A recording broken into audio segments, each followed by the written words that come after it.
ഉണ്ടാവും. അപ്പോൾ അതിനനുസരിച്ച് നമ്മൾ പാൽ ഒഴിച്ചിട്ട് ഇങ്ങനെ ചേർത്ത് കൊടുക്കട്ടോ. അപ്പോൾ ഇത് നമ്മൾ ചപ്പാത്തിക്കും പത്തിരിക്കും കുഴക്കണ പോലെ നല്ല അമർത്തി കുഴക്കേണ്ടതെന്ന് ആവശ്യമില്ല കേട്ടോ. ജസ്റ്റ് ഇത് എല്ലായിടത്തും കൂടി ഒന്ന് മിക്സായി ഒന്ന് നമുക്ക് ബോൾ പിടിക്കാൻ പറ്റുന്ന വിധാകുമ്പോൾ തന്നെ നമുക്ക് നിർത്തണം കേട്ടോ. കൂടുതൽ നമ്മൾ കുഴച്ച് കഴിഞ്ഞാൽ അത് ഹാർഡായി പോവും. അപ്പോൾ ഇതാ നമ്മൾ കുഴച്ചൊക്കെ എടുത്തിട്ടുണ്ട് കേട്ടോ. നമുക്ക് ഇത് പെട്ടെന്ന് തന്നെ ബോളാക്കി എടുക്കണം. കാരണം വെച്ചാൽ ഇത് പെട്ടെന്ന് ഡ്രൈ ആകുന്ന സാധനമാണ്. അപ്പോൾ നമുക്ക് ആവശ്യത്തിനുള്ള ബോൾസ് ഒരു ചെറിയ വലിപ്പം എടുത്താൽ മതി കേട്ടോ. പിന്നെ നമ്മൾ ഫ്രൈ ചെയ്തെടുക്കുമ്പോൾ ഇത് ഇരട്ടി വലിപ്പമാവും. അപ്പോൾ നമ്മൾ ബോൾ എടുക്കുമ്പോൾ തന്നെ കയ്യിൽ കുറച്ച് എണ്ണ എന്തെങ്കിലും തടവിങ്ങാണ്ട് എടുക്കാം കേട്ടോ. അപ്പോൾ ഇതാ കയ്യിൽ ഞാൻ ഓയിലാക്കിയിട്ടുണ്ട്. ഇനി നമുക്ക് ഇതൊന്നും ഇങ്ങനെ നല്ല ഷേപ്പിൽ പിടിച്ചു കൊടുക്കണം കേട്ടോ.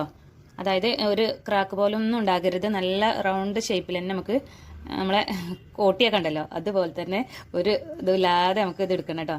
ഉണ്ടോ? അപ്പോൾ ഇതുപോലെ തന്നെ ബാക്കിയുള്ളതും കൂടി നമുക്ക് ചെയ്തെടുക്കാം. അപ്പോൾ ഇതാ നമ്മൾ ബോൾസ്